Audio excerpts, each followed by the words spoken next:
Welcome to Sai education. बेटा आज हम मिड टर्म एग्जामिनेशन का सॉल्यूशन क्लास 7 देखेंगे मैथमेटिक्स का। Question number 1 is which pair of angles represent supplementary angles. हमारे ऑप्शन है ए, बी, सी और डी। 4 ऑप्शन दिए हुए हैं, इसमें से एक ऑप्शन करेक्ट है। तो बेटा सप्लीमेंट्री एंगल्स हमारे 180 डिग्री के होते हैं, यानी कि उनका सम 180 डिग्री होना चाहिए। तो हम अगर ऑप्शन ए को अगर हम चूज़ करते हैं तो ऑप्शन ए होगा 120 + 70, ये होगा 190। This is not correct. 40 + 80, this is 180। 120, this is also not correct. And third option है 30 + 60 इज़ 90, ये भी करेक्ट नहीं है। और 55 + 125, अगर हम इनका ऐड देखते हैं तो 55 + 125 इसका ऐड होता है हमारा 180। This is the correct answer. Question number 2, the value of this. हमें इसकी वैल्यू फाइंड करनी है। बोर्ड मास के हिसाब से हमें सबसे पहले ब्रैकेट को सॉल्व करना है। तो ब्रैकेट में हमारा है 15 / -5। तो 15 को -5 से डिवाइड करेंगे तो हमारा आंसर आएगा -3।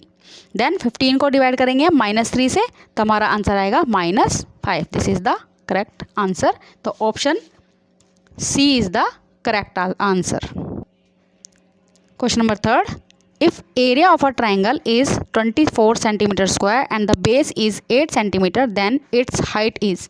हमें ट्राइंगल का एरिया दे रखा है 24 सेंटीमीटर और बेस दे रखा है 8 सेंटीमीटर, हमें हाइट फाइंड करनी है। तो हमारे पास एरिया ऑफ ट्राइंगल होता है half multiply base multiply height.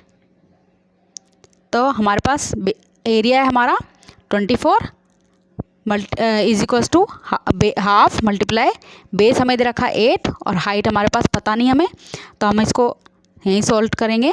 तो 2 से 8 को हमने डिवाइड किया, आया 4। अब 4 हमारा मल्टीप्लाई में है, इधर आके हमारा डिवाइड में हो जाएगा। तो आएगा हमारा हाइट इज़ 6 सेंटीमीटर। तो हमारा सी ऑप्शन करेक्ट होगा। Question number 4 is in the given figure, if L is parallel to M and N is a transversal, then which of the following pair represent corresponding angles। हमें figure दे रखी है जिसमें L और M parallel lines हैं और N इनकी transversal line है। तो हमें पेयर बताने हैं कि कोरस्पॉन्डिंग एंगल्स के पेयर कौन कौन से होंगे। बेटा कोरस्पॉन्डिंग एंगल्स में हमारी फिगर इस टाइप की बननी चाहिए, एफ टाइप की। तो जो ये वाले एंगल्स होते हैं ये कोरस्पॉन्डिंग एंगल होते हैं। तो जो हमारी फिगर दी हुई है इसमें कोरस्पॉन्डिंग एंगल्स कौन से हैं? एंगल 1 ऑप्शन के हिसाब से, एंगल 1 और एंगल 2, क्योंकि यहाँ पर हमारा एफ बना रहा है और एफ में एंगल 1 और एंगल 2 जो ऑप्शन में है वो हमारे कोरस्पॉन्डिंग एंगल्स हैं। तो option is D is correct. Question number 5, which frequency does the tally mark this represent. तो ये टैली मार्क्स के साइन होते हैं बेटा। तो इसमें हमारे पास जो लाइंस होती हैं उनको हम गिनती करते हैं। तो 1 2 3 4 और जो एक कटिंग लाइन है इसको भी गिनती करेंगे। तो 1 2 3 4 5 6 7 8 9 10। तो ये रिप्रेजेंट किसको कर रहा है? 10 को, यानी option C is correct. Question number 6, the value of this. हमें इसकी वैल्यू फाइंड करनी है। तो -2 + 5 प्लस माइनस यहाँ पे हो जाएगा माइनस। अब माइनस वाले को माइनस वाले से प्लस करेंगे, माइनस माइनस प्लस होता है।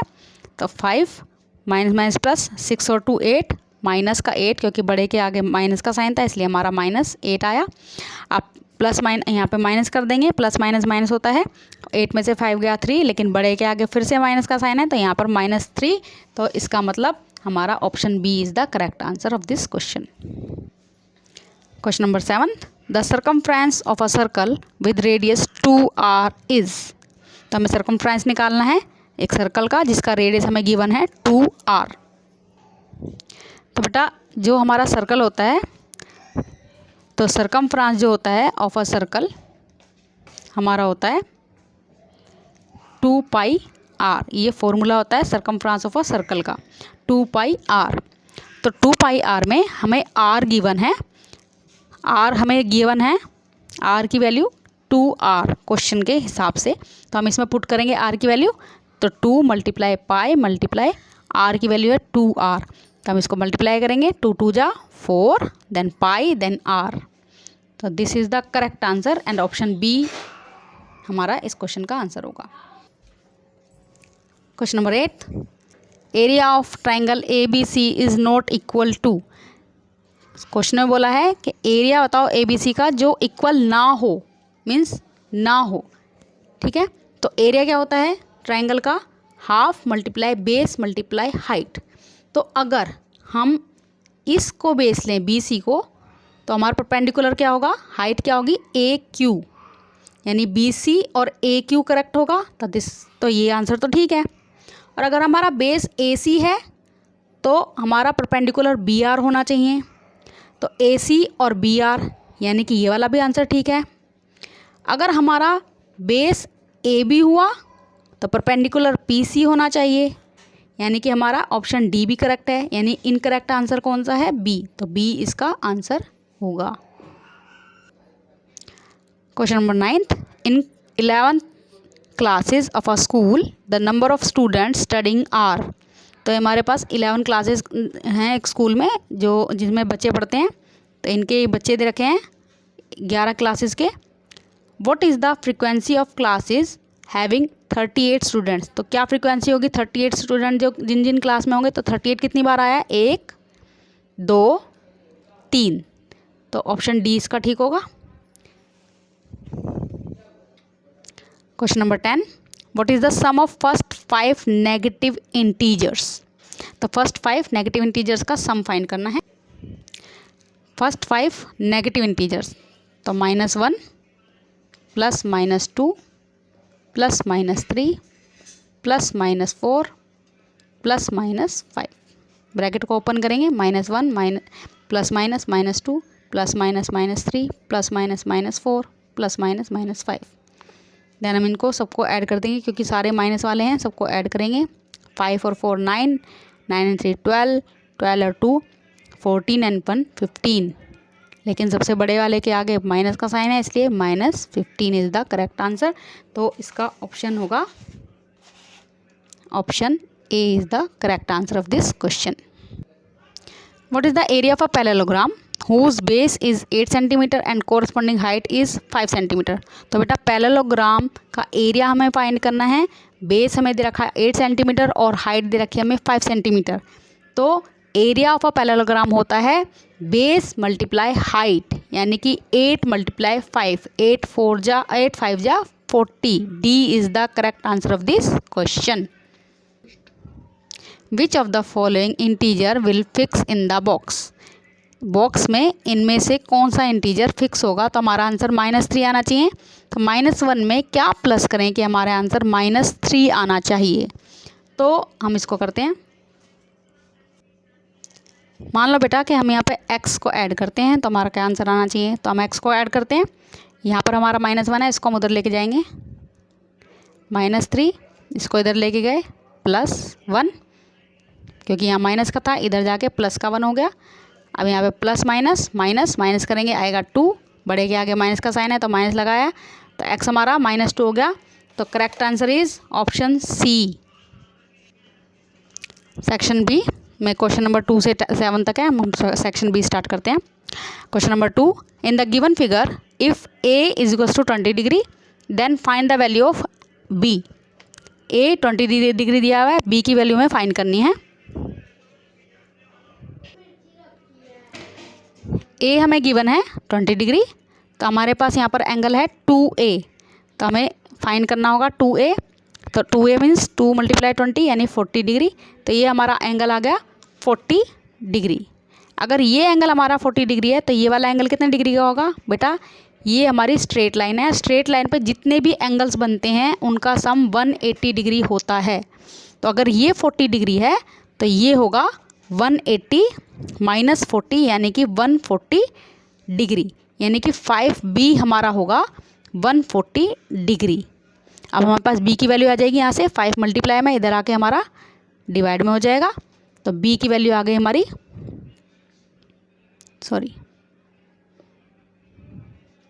28 डिग्री। सिर्फ हमें b की वैल्यू पूछी थी, तो ये इसमें एक क्वेश्चन और दिया हुआ है, इन the given figure name any 2 pairs of alternate angles. तो बेटा अल्टरनेट एंगल्स हमें ये लाइन दी हुई है इस तरीके से। तो अल्टरनेट एंगल्स कौन से होते हैं? ये वाले या फिर ये वाले। इसका अल्टरनेट एंगल ये वाला होगा और इसका अल्टरनेट एंगल ये वाला होगा। तो हमारा आंसर क्या होगा? 3 का अल्टरनेट एंगल 5 और 4 का अल्टरनेट एंगल 6।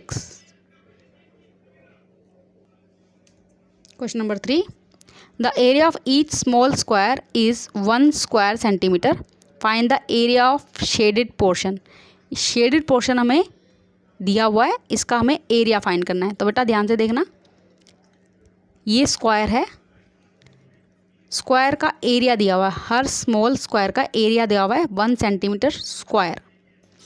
लेकिन हमें यहाँ पर स्क्वायर का हाफ दिया हुआ है और यहाँ पर भी स्क्वायर का हाफ दिया हुआ है, यानी कि टोटल हमारा 1 स्क्वायर हो गया, ये टोटल हमारा 2nd स्क्वायर हो गया, ये टोटल हमारा 3rd स्क्वायर हो गया और ये हाफ स्क्वायर हो गया, यानी 3.5 स्क्वायर हो गए। तो हमारा एरिया कितना होगा? 3.5 square centimetre. Question number 4, draw a parallelogram and right the number of lines of symmetry of that parallelogram. एक पैरेललोग्राम हमें ड्रॉ करना है, फिर लाइन ऑफ सिमेट्री उसकी बतानी है कि कितनी लाइन ऑफ सिमेट्री उसकी हो सकती हैं। तो ये हमारा पैरेललोग्राम है, हमें इसकी लाइन ऑफ सिमेट्री निकालनी है। तो एक तो लाइन ऑफ सिमेट्री ये होगी इसकी और एक लाइन ऑफ सिमेट्री ये होगी इसकी। तो हमारे पास इसकी पॉसिबल लाइन ऑफ सिमेट्री 2 होंगी। Question number 5, 2 supplementary angles are in the ratio of 2:3, find these angles. अब 2 सप्लीमेंट्री एंगल्स दे रखे हैं हमें रेशो में 2:3। अभी हमें इन एंगल्स को निकालना है। सप्लीमेंट्री एंगल्स का सम 180 डिग्री होता है, तो हम लेट कर लेंगे कि ये 2x है और ये 3x है। तो 2x + 3x = 180 हुआ, 2x + 3x होगा 5x = 180। x की वैल्यू आ गई यहाँ से 180/5,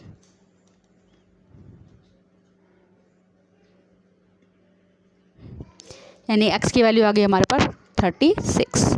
तो हमारे पास एक एंगल था 2x, यानी 2 × 36, हमें x की वैल्यू दे देनी है इसमें, यानी 72 डिग्री। और एक वैल्यू है हमारी 3 × 36, यानी कि 108 डिग्री। और इनका सम हमेशा 180 डिग्री होना चाहिए, क्योंकि सप्लीमेंट्री एंगल्स हैं, इनका सम हमें 180 ही होता है। Question number 6, the given figure shows a number line, find the value of a + b। हमें नंबर लाइन दे रखी है, इसमें हम a + b की वैल्यू फाइंड करनी है। a है हमारा यहाँ पर -6, अब b है हमारा यहाँ पे 1, तो हमें a + b की वैल्यू फाइंड करनी है। तो a + b होगा a + b, plus minus minus minus करेंगे आएगा 5, लेकिन बड़े के आगे माइनस इसलिए -5।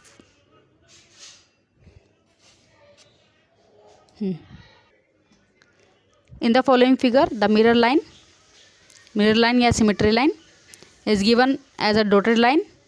Complete each figure performing reflection in the dotted line. हमें इसका रिफ्लेक्शन दिखाना है। इस वाली फिगर का रिफ्लेक्शन ऐसा ही होगा,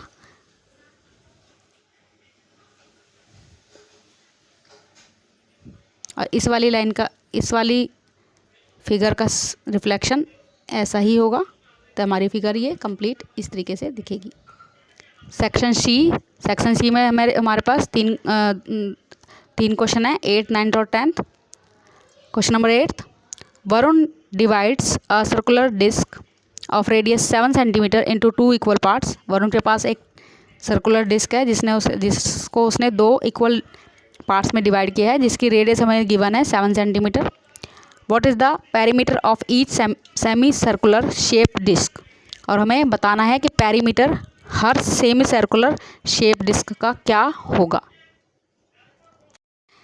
रेडियस हमें गिवन है 7 सेंटीमीटर, डिस्क हमारी इस तरीके की है, रेडियस हमें गिवन है 7 सेंटीमीटर। अब उसने उसको हाफ पार्ट में डिवाइड किया है, यानी कि एक सेमी सर्कल ये होगा और एक सेमी सर्कल ये होगा, और ये दोनों इक्वल हैं। तो हमारे पास हमें पता है हमें क्या फाइंड करना है, हमें पेरीमीटर फाइंड करना है सेमी सर्कल का, बट हमें सर्कल का पेरीमीटर पता है। सर्कल का पेरीमीटर होता है 2 पाई आर। तो हम सबसे पहले 2 पाई आर निकाल लेंगे। 2 पाई आर है 2 मल्टीप्लाई पाई की वैल्यू हमारी होती है हमेशा 22/7, 22/7 मल्टीप्लाई आर है हमारे पास 7, 7 से 7 गया, ये आया 44 सेंटीमीटर। लेकिन हमें हाफ सर्कल का निकालना है, तो हम इसको हाफ 2 से डिवाइड कर देंगे, तो आएगा 22 सेंटीमीटर एक हाफ सेमी सर्कल, मतलब सेमी सर्कल की पेरीमीटर। इसमें एक क्वेश्चन और दिया हुआ है, a cow was tied with a 10 metre long rope to a pole A in a ground.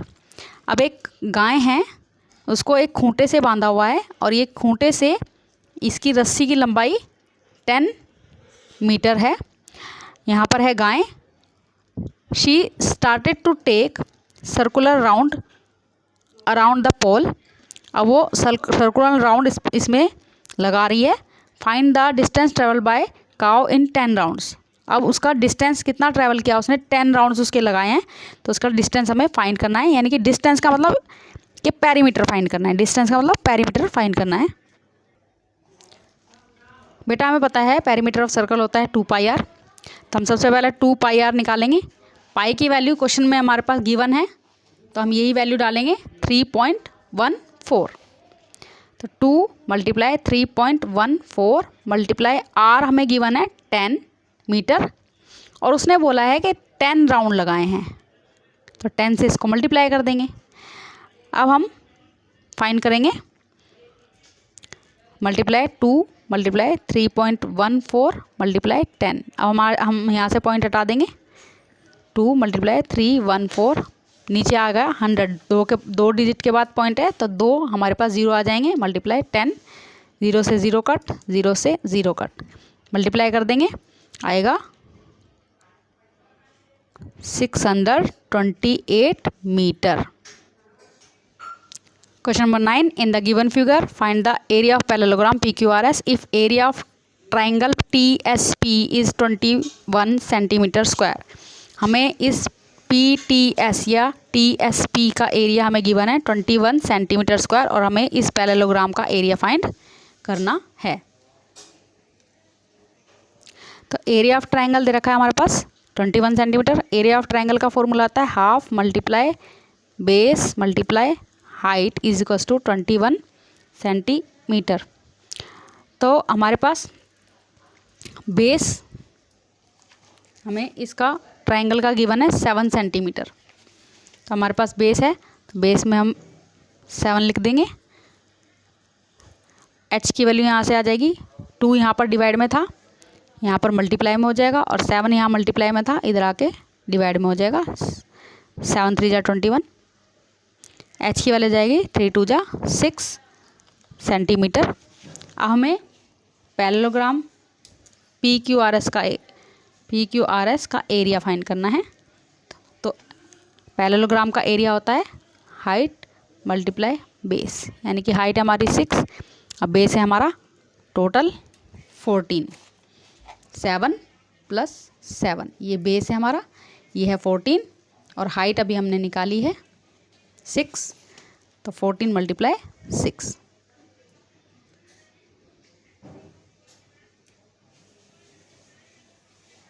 ये हमारा इसका एरिया आ गया 84 centimetre square. Question number 10, in a week the level of Yamuna in water in Yamuna is shown in following bar graph. ये bar graph given है, यहाँ पर kink given है बेटा। किंक का मतलब होता है कि जो वैल्यू है यहाँ पर ये 0 से स्टार्ट नहीं है, इसलिए हम किंक लगाते हैं। अब ये एक फिगर दी हुई है, बार ग्राफ दिया हुआ है, जिसमें यमुना का वाटर लेवल दिया हुआ है एक पूरे वीक का, मंडे टू संडे। हमें कुछ क्वेश्चंस दिए हुए हैं, उनके आंसर देखने हैं। For which 2 days of the week was the water level equal. हमें बताना है कि हफ्ते में 2 दिन ऐसे कौन से हैं जिसमें इक्वल वाटर लेवल था। तो इक्वल देखेंगे हम, हमारा कौन कौन सा है, तो ये दोनों इक्वल दिख रहे हैं, यानी कि थर्सडे एंड सैटरडे, ये हमारे इक्वल वाटर लेवल के दिन बता रखे हैं। Find the difference between water levels of Tuesday and Wednesday. अब ट्यूसडे और वेडनेसडे के वाटर लेवल का हमें डिफरेंस बताना है। तो ट्यूसडे को था हमारा 204 और वेडनेसडे को था हमारा 206, तो इनका डिफरेंस हुआ 2 metre. For how many days of week was the water level higher than 204.5 metres. हमें बताना है कि किन दिनों में 204.5 मीटर से ज़्यादा वाटर लेवल था। तो 204.5 यहाँ पर आएगा, तो उससे ज़्यादा कौन कौन से हैं, 1 दिन, 2 दिन, 3 दिन और 4 दिन, यानी कि ये 4 दिन। तो इसका आंसर होगा 4 days।